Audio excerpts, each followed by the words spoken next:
திருமாவளவனும் ராமதாசும் திரும்பவும் கைகோர்ப்பார்களா? சமாதான படலத்தில் இறங்கியது திமுக. அதிமுக கூட்டணியில் அன்புமணி ராமதாஸ் இடம் பிடித்து விட்டதால் ராமதாஸ் திமுகவுடன் கூட்டணி பேச்சுவார்த்தையை தொடங்கியிருக்கிறார். ஆனால் விசிக முறைத்து கொள்ளாமல் இருக்க அந்த கட்சியும் சமாதானம் செய்யும் வேலைகள் நடப்பதாக சொல்லி வருகிறது. பாமக நிறுவனர் ராமதாசுக்கு தலைவர் அன்புமணிக்கும் இடையே உச்சகட்ட மோதல் போக்கு நிலவி வருகிறது. இதனால் கட்சியினரும் இரண்டு பிரிவாகி நிற்கிறார்கள். குடும்பத்தினர், கட்சியின் மூத்த தலைவர்கள், மாற்றுக் கட்சியின் தலைவர்கள் என பலதரப்பும் இருவரிடம் நடத்த பேச்சுவார்த்தைகளுக்கு பலன் ஏதும் கிடைக்காததால் தந்தையும் மகனும் இணைந்து செயல்படுவதற்கான வாய்ப்பே இல்லை என்ற நிலை உருவாகியுள்ளது.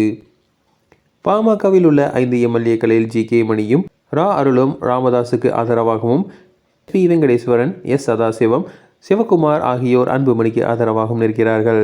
கட்சியிலிருந்து அன்புமணியின் ஆதரவாளர்களை ராமதாஸ் நீக்குவதும், ராமதாஸ் ஆதரவாளர்களை அன்புமணி நீக்குவதும் தொடர்ந்து நடைபெற்று வருகிறது. இதற்கிடையில் 2026 ஆகஸ்ட் மாதம் வரை பாமக தலைவராக அன்புமணியே இருப்பார் என்று தேர்தல் ஆணையம் தெரிவித்துள்ளது. மாம்பழம் சின்னத்தையும் அன்புமணி தரப்புக்கே ஒதுக்கியுள்ளது.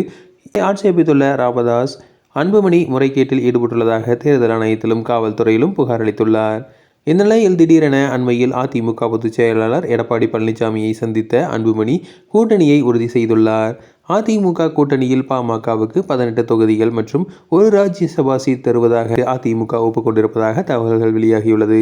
இதையடுத்து ராமதாஸ் தரப்பு திமுகவிடம் கூட்டணி பேச்சுவார்த்தை நடத்தி வருகிறது. ஆனால் ராமதாஸை திமுக கூட்டணியில் சேர்த்தால் கூட்டணியை விட்டு வெளியேறும் முடிவில் இருக்கிறது விசிக. இதனால் ராமதாஸை திமுக கூட்டணியில் சேர்க்கவும், விசிகவை கூட்டணியில் தக்க வைக்கவும் வடமாவட்ட மூத்த அமைச்சர் தீவிரமாக ஈடுபட்டுள்ளார். அதே சமயம் 10 தொகுதிகளுக்கு மேல் ராமதாஸ் கேட்பதால் கூட்டணி பேச்சுவார்த்தையில் இழுபறி நீடிப்பதாகவும் தெரிவிக்கப்படுகிறது.